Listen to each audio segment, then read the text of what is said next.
Hey, Vesty, can I say something to you that's probably kind of on brand because it's a little uncomfortable, but really, really important? Most of us say that we want to grow. I mean, if you're listening to a podcast like this, anyways, it's probably because you want to grow. We want better relationships, more aligned careers, and we want to feel like we're becoming the version of ourselves that we're made to be. But growth, real lasting growth, it usually starts with something that stings a little: feedback. That F word, feedback. Whether it's your supervisor, your spouse, your friend, or the moment that you overheard your kids say something that made you pause. Feedback is everywhere. And by the way, my kid has totally done that to me. We won't go there, but it's happened. And if we're brave enough to hear it, not just defensively, but curiously, it can become the very thing that transforms us if we allow it to. Key, ding, ding. So today, you and I are going to talk about why feedback is not rejection, how to stop letting it trigger your worth, and how to use it to fuel, to create the life that you really actually want. Because the people who grow the fastest and live the fullest, well, those are the ones who don't avoid feedback. They're the ones who eat it for breakfast. So let's jump in. So, why is this even important? Well, let's start with this. You don't grow in comfort, you grow in discomfort. In order for a muscle to grow, it has micro tears that help it grow back stronger. When you break a bone, it grows back stronger. And while feedback might not always feel good, it is one of the fastest ways to close the gap between who you are and who you want to be. And by the way, because we have personal blind spots in our life, it often requires people outside of our own brain to give us some feedback. I love positive psychology so much, and it reminds us that thriving individuals are often those who are open to learning and resilient in the face of discomfort and see challenges as growth opportunities. Let me say that to you again. Thriving individuals are those who are open to feedback, resilient in the face of discomfort, and see challenges as growth opportunities. Most of the time, when we receive feedback, it is a mirror. And that mirror maybe is flattering, but sometimes it is confronting, it is challenging, and it always reveals something. Now, by the way, I'm not saying that every feedback that we ever receive is 100% accurate because sometimes people are seeing us through their own filter. And it allows us to see ourselves. Our world, friend, is obsessed with being seen and validated. Feedback isn't about judgment, it is about alignment with your goals, with your character, with your relationships, and to the future that you're building. NLP has a saying that feedback is not failure, it's data. If something didn't land, or you didn't get the result that you wanted, or if someone offers you input, or you straight up failed at something. Now, that might be counter to what I just said, but we see something as a failure. Failure is simply feedback. Feedback is data. It's just more data to refine your strategy. I mean, I really want you to think about this. How would your life be better if you were to actually view failure as feedback, failure as data? That when something doesn't go as planned, it's simply data, it's simply feedback to your system to go, maybe I could do something differently here. I love Stoic philosophy because it really teaches us to welcome correction. Marcus Aurelius said, if anyone can refute me, show me I'm making a mistake or looking at things from the wrong perspective. I'll gladly change. It's the truth that I'm after. Friend, truth isn't always comfortable, but it is freeing. This is why high performers seek feedback. They don't avoid it. Champions, whether in business, relationships, parenting, or healing, use feedback to level up. Friend, you have got to see feedback as a way to level up. It is not failure. It is simply feedback. Feedback is also not criticism. It's input. It's someone reflecting something back to you about what they observe, experience, or feel. I often, with my clients, say, hey, this is just me holding up a mirror to you, telling you what I'm seeing, what I'm hearing, what I'm experiencing from you, what I'm observing. I'm holding up a mirror full of love without judgment, and yet I'm reflecting something back to you, something that you need to see because I see a part of you that maybe you don't see clearly. Now, that's not me saying that I know someone better, but a lot of times our unconscious mind is protecting us. We avoid avoidance strategies, or we have defense mechanisms or things that protect us from seeing the clear version of ourselves. We need people in our life to provide feedback so we can level up. Friend, if you've avoided feedback, I hope that you stop. The best friends in your life will give you feedback on you. They'll say, hey, you do this thing, or you keep finding yourself in the same situation over and over and over. Do you know why that is? I have some ideas. Your best friends, true friends, will give you some feedback. What feedback actually is an opportunity to self reflect and grow. It is a gift that offers a new perspective, even if the wrapping is ugly. Man, kids, I think about I've been working on getting my body back into better physical shape. I want to be, but also two, I'm motivated partially because I want to get pregnant again. And I love that my daughter, my belly is sadly is softer than it once was. And it's just not the same after having a baby. And my daughter and she's in her sweetest, she'd touch my belly and like press on and be like, there's a baby in there. And I'm like, yeah, there's no baby in there, kiddo. And that's feedback in really ugly wrapping, right? Kids will tell you the truth. And it's a gift. It's a gift to get the opportunity to have a new perspective. Man, if you have a spouse or a significant other that you've been with at least a period of time, they will hold up a mirror to you. They will say, "Hey, I don't like it when you do that thing." Now, it could sound like criticism. I don't like it when you do that thing. It is a gift to become the better version of you.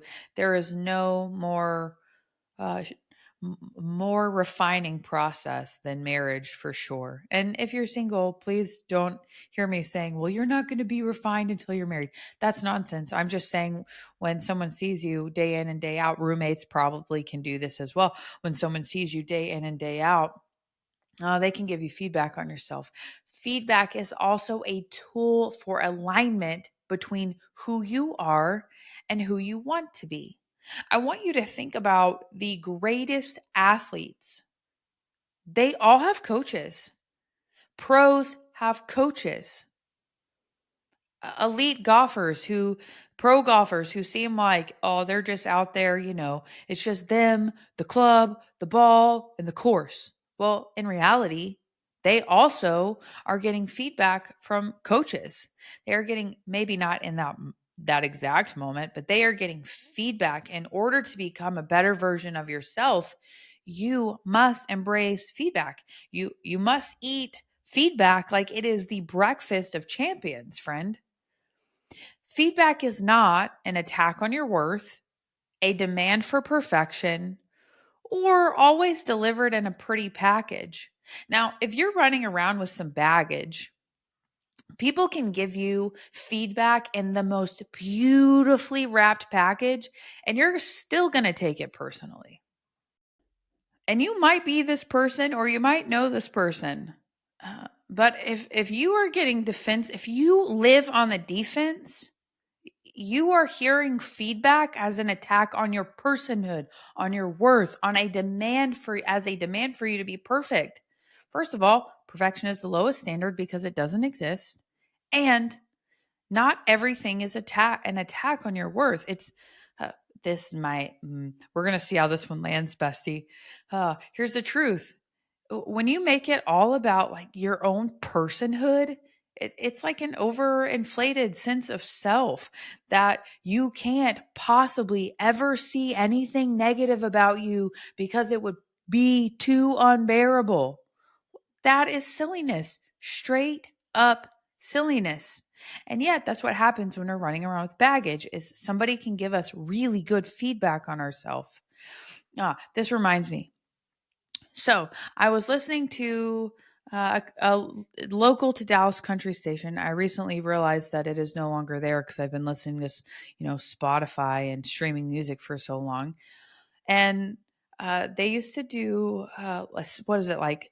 I don't know what they called it, but they would call back somebody who, uh, like they had a first date. The person thought it went really well, and then they never heard back from the other person.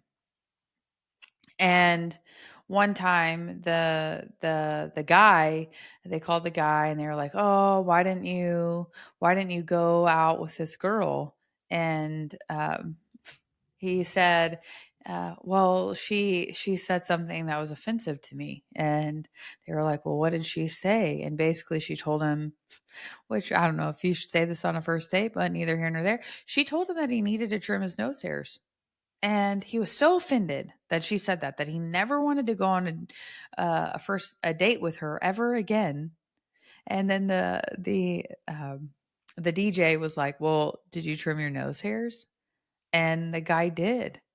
And so he was so embarrassed at the way that the feedback came to him that he couldn't ever see her again because it hurt his pride. But he also took the feedback that she gave him.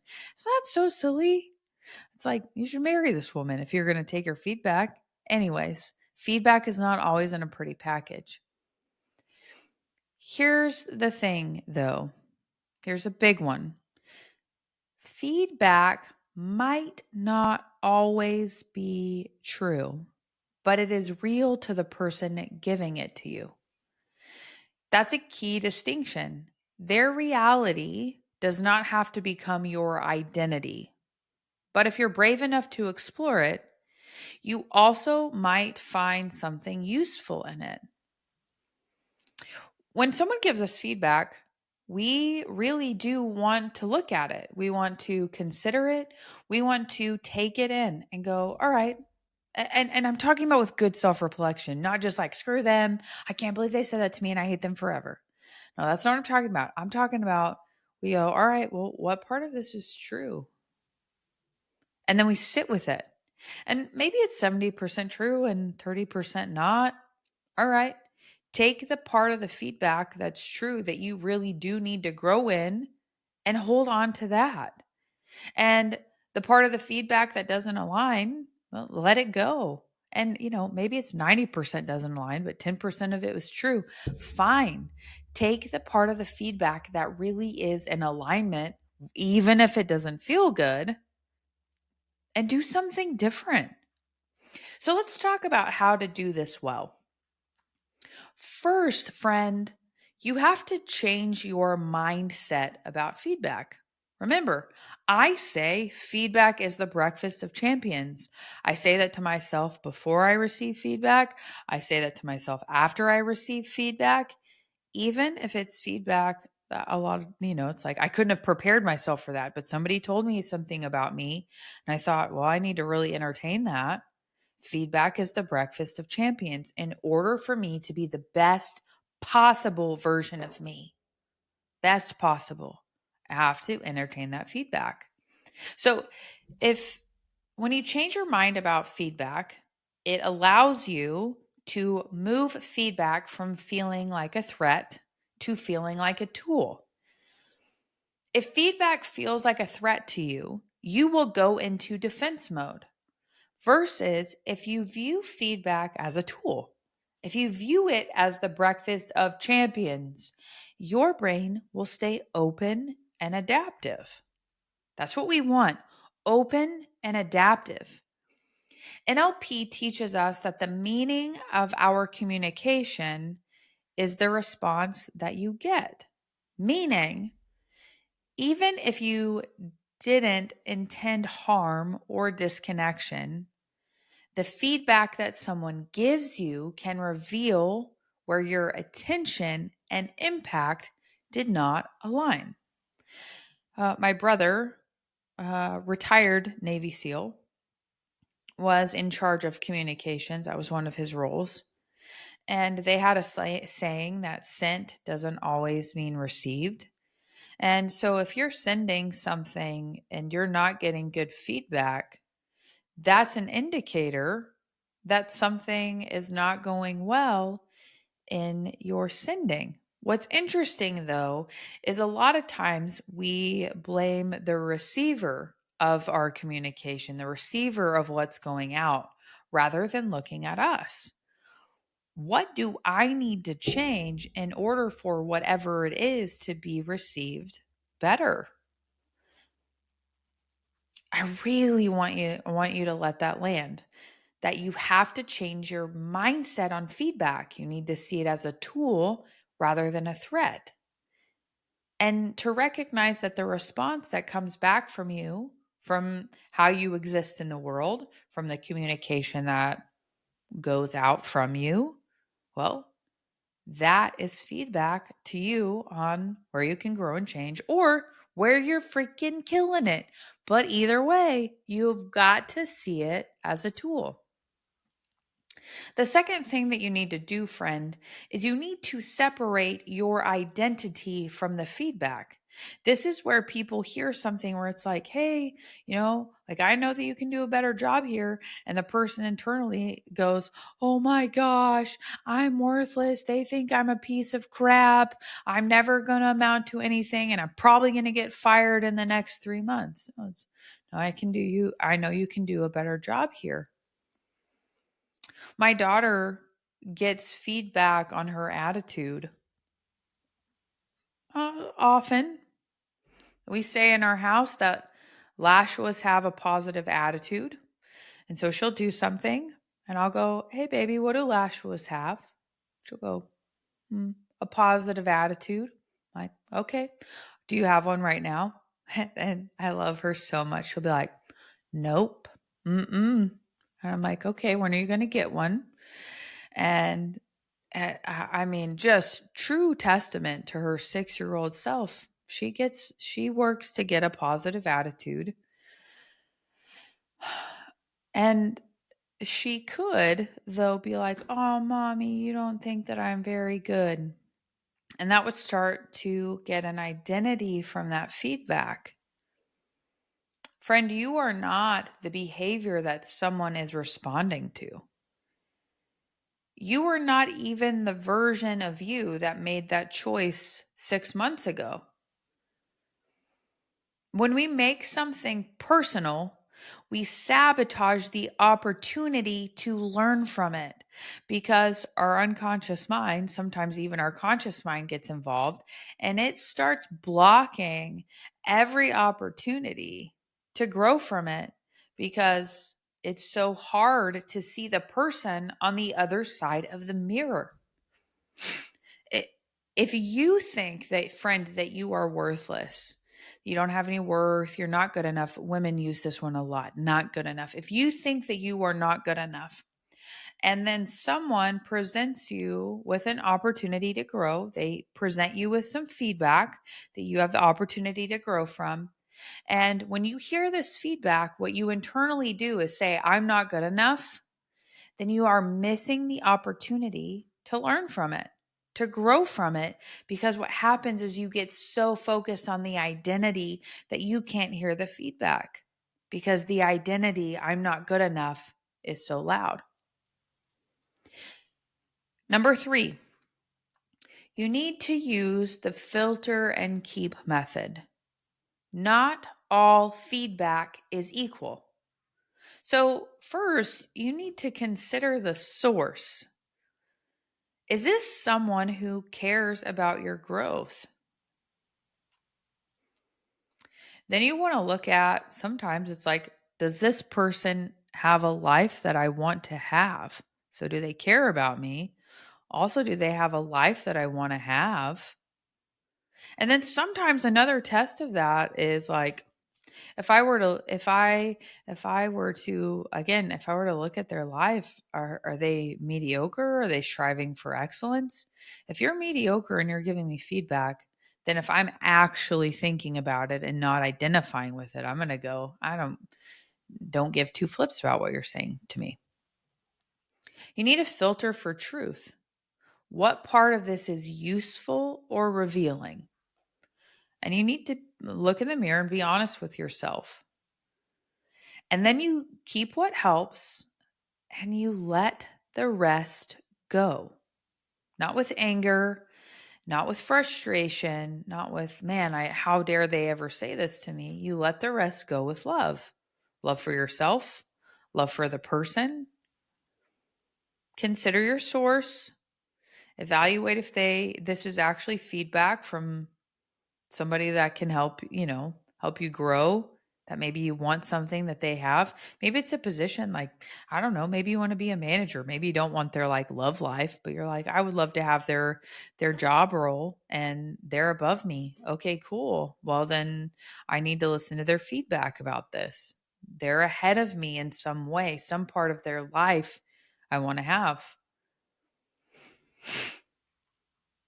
Number 4, you need to ask for it intentionally.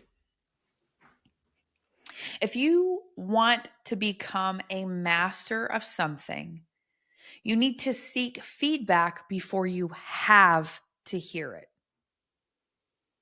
You want to ask questions like, what's the one thing I could do better here?